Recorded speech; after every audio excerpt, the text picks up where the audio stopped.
Vem ver como foi a 16ª rodada do Brasileirão, que teve de tudo. Assim, de tudo. Tudo que você imaginar teve nessa rodada. Vamos começar pelo jogo do Santos e Curitiba nesta manhã de domingo, que foi às 11 horas da manhã. Cara, aconteceu algo muito bizarro. Eu nunca tinha visto isso antes no futebol. O quarto árbitro tirou o Neymar de campo por engano. E olha, isso deu um imbróglio danado no jogo. Sim, o Santos já estava perdendo de 3-0, era o segundo tempo ali, uns 20 minutos, mas mesmo assim foi muito prejudicial também pro Santos, e para o Neymar, porque o Neymar saiu com 20 minutos. Então, Neymar sentiu dor na panturrilha, foi até a beira do campo, o médico foi lá passar o sprayzinho na panturrilha do Neymar, enquanto isso, o quarto árbitro subiu a plaquinha de substituição, o Robinho Júnior entra em campo, mas quem iria sair era o Escobar, que era o número 31. Só que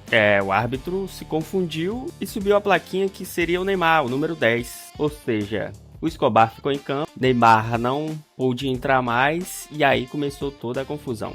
E também o Robinho Júnior já estava dentro de campo e o árbitro tinha autorizado rolar a bola normal. Só que depois ele viu que o Neymar estava tentando entrar em campo e aí gerou toda essa confusão. Inclusive o Neymar tomou o cartão amarelo por isso também. Então foi um jogo muito bizarro, isso que aconteceu foi muito bizarro. A arbitragem brasileira, né, como a gente já sabe, não ajuda muito. Que bom que teve algumas reformulações na arbitragem, mas ainda precisa melhorar muito. Esse jogo foi marcado por muitas discussões em campo, né? Embora foi na Neoquímica Arena, não é a casa oficial do Santos, mas foi um jogo de 3-0, o Breno Lopes marcou 2 gols e o Josué marcou 1 de pênalti. Bom, o jogo entre Palmeiras e Cruzeiro foi um jogo muito truncado, muito disputado. Também estava chovendo um pouco, mas o Palmeiras não conseguiu novamente ganhar aquela gordura na liderança. E, embora o Flamengo empatou o jogo agora com o Atlético Paranaense, mas ele não conseguiu ainda criar uma gordura boa na liderança. Teve também o Abel Ferreira voltando, depois de 7 jogos de suspensão. Ele estava à beira do campo ontem, vendo o jogo. Mas como eu falei, foi um jogo muito truncado desde o início, estava chovendo,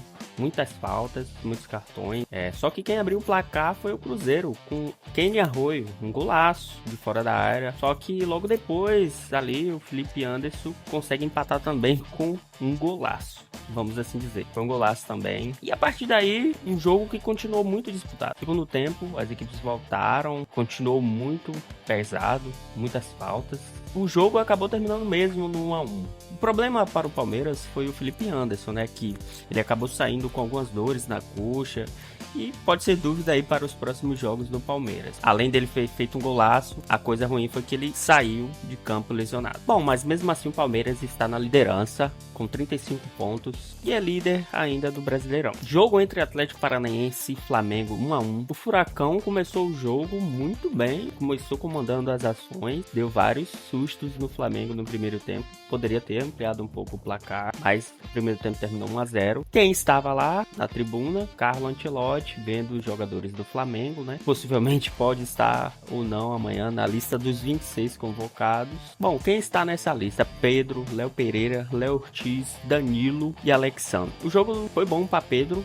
O Pedro fez o gol de empate do Flamengo, só que não foi tão bom para o Danilo. O Danilo foi expulso no finalzinho do jogo ali no segundo tempo.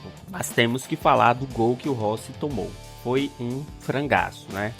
Assim, o Rossi é um ótimo goleiro, mas ele falha muitas vezes e quando falha é muito feio. O Flamengo teve muita dificuldade no primeiro tempo de armar as jogadas, o Paquetá tentava, o Carrascal, mas não saía nada. No segundo tempo a história mudou um pouco, o Flamengo deu uma melhorada, com a entrada de Bruno Henrique também, o Flamengo deu uma melhorada e ele faz a assistência para Pedro marcar o gol do jogo. E em relação à lista dos 26 convocados de amanhã, será se vai ter algum jogador do Flamengo? Eu vejo que o jogo foi bom ali para Léo Pereira, que foi muito contundente. Paquetá deu até um susto ali na hora do jogo, que caiu um pouco, parecia estar lesionado, mas recuperou. Eu acho que não foi muito bom para Danilo. O Ancelotti convocou o Danilo muito antes já. Não sei se ele se arrepende de ter falado que o Danilo já estava na Copa, mas a gente sabe que o Danilo já está na Copa, até porque o Ancelotti falou muito tempo atrás. Bom, o jogo de sábado, Internacional e Vasco, 4-1 pro Internacional, num jogo muito ruim do Vasco da Gama, hein? Falha grotesca do Léo Jardim na saída de bola. Carboneiro fez 2 gols, Alejandro fez 1 e Bernabé também fez 1.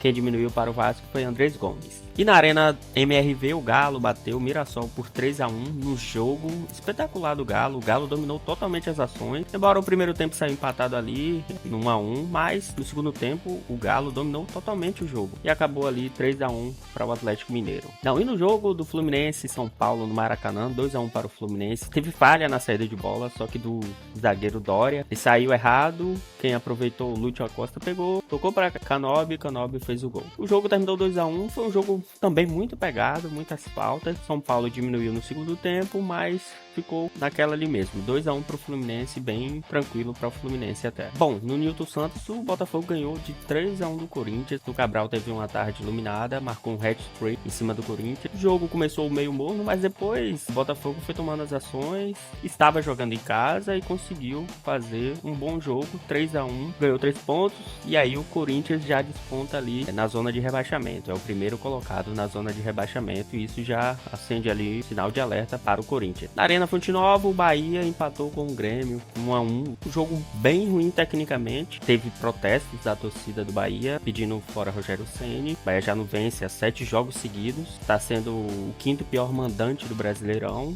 o que não é normal para o Bahia. Só que está tendo essa crise aí. Não conseguiu vencer o Grêmio, terminou 1-1. Um jogo também não muito legal tecnicamente. No segundo tempo até deu uma melhorada o jogo.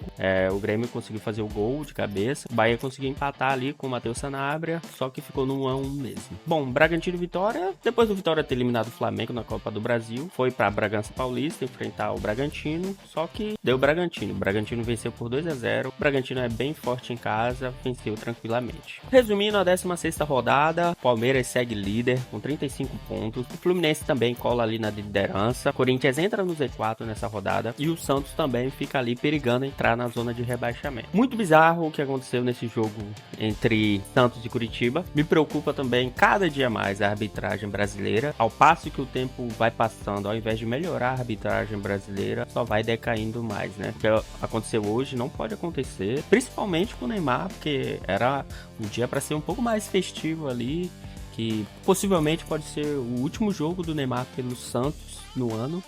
Se ele for convocado, ele possivelmente não vai jogar mais, ele vai se preparar para a seleção brasileira. Então, era um jogo bacana ali, especial, só que acabou não dando muito bom pro Neymar. E é isso, esse foi o resumão da rodada. Se você tá na grande área, não se esquece de se inscrever no canal, ativa o sininho também para ajudar a gente, porque quando a gente postar, você vai ficar sabendo. E deixa o like, é claro, aqui no vídeo. Muito obrigado.